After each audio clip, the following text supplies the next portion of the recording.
Grâce et paix de Dieu soit avec vous. Nous remercions le Seigneur par sa grâce, par son amour et par sa puissance. Il nous a gardés pendant cette nuit et nous sommes encore vivants. Nous allons partager une parcelle d'un verset. Isaïe chapitre 9 verset 5. Nous allons utiliser un mot dans ce verset pour montrer que Jésus-Christ est le plus élevé. Nous sommes en train d'étudier et de parler concernant Jésus, le nom le plus élevé. Et nous avons tiré ce thème dans Philippiens chapitre 2 verset 9 qui dit: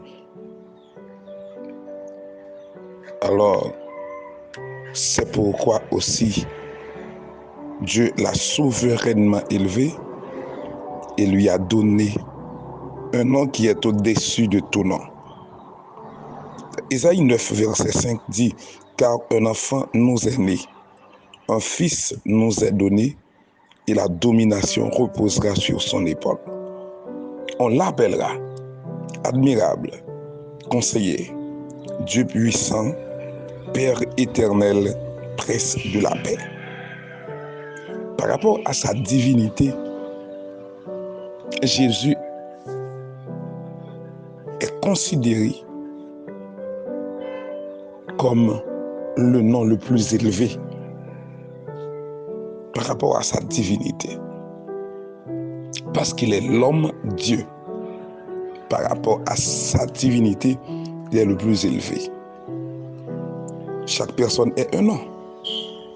Mais le nom de Jésus est le plus élevé. Le nom de Jésus est un mystère dévoilé dans le Nouveau Testament.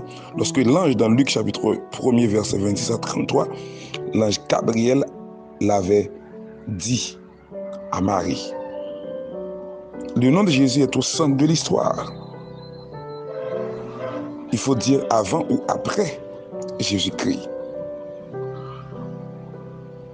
C'est pourquoi tous les noms et les titres attribués à Christ sont des noms puissants. La fois dernière, on avait parlé de ce titre. Jésus est admirable. Il est admirable par sa position divine, car il est Dieu. Mais il est aussi Dieu puissant. Il est Dieu puissant. Il est Dieu puissant parce que c'est lui qui a créé. C'est lui qui maintient toutes choses en place. Christ maintient toutes choses en place. Dans Colossiens chapitre 1er verset 17, la Bible dit: il est avant toutes choses et toutes choses subsistent en lui. Alléluia. Il est avant toutes choses et toutes choses subsistent en lui. Il est Dieu puissant, il est créateur. Dans Hébreux chapitre 7, versets 24 et 25, la Bible montre qu'il peut sauver n'importe quel homme. Il est puissant, il est Dieu puissant.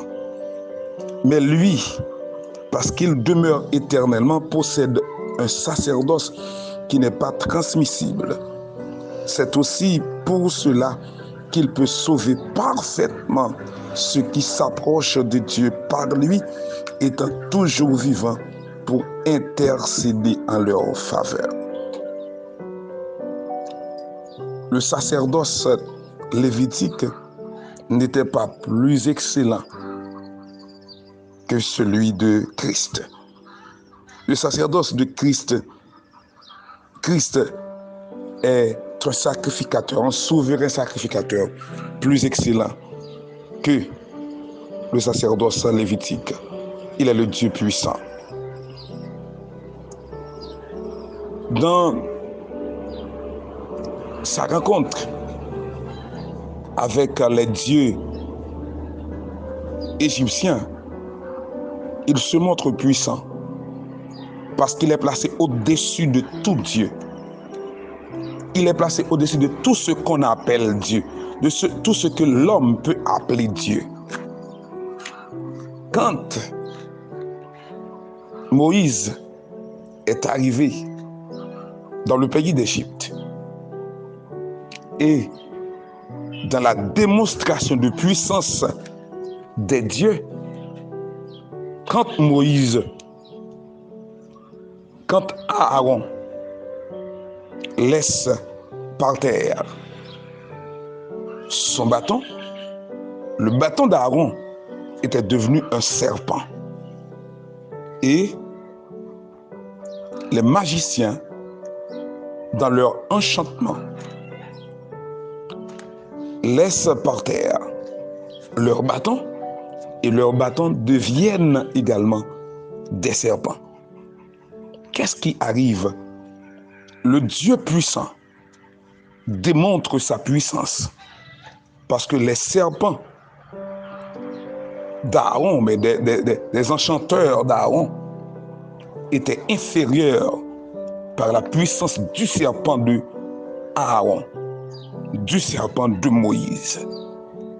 Le serpent d'Aaron, le serpent de Moïse avale tous les autres serpents parce que Dieu puissant démontre sa force, prouve sa puissance.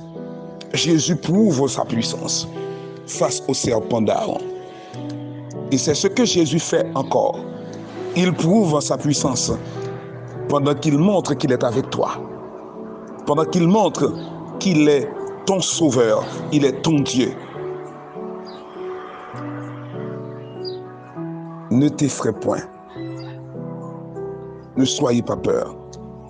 Dieu est avec toi. Christ est ton Dieu. Il est le nom le plus élevé. Il est Dieu puissant. Le Dieu qui maintient toutes choses en place.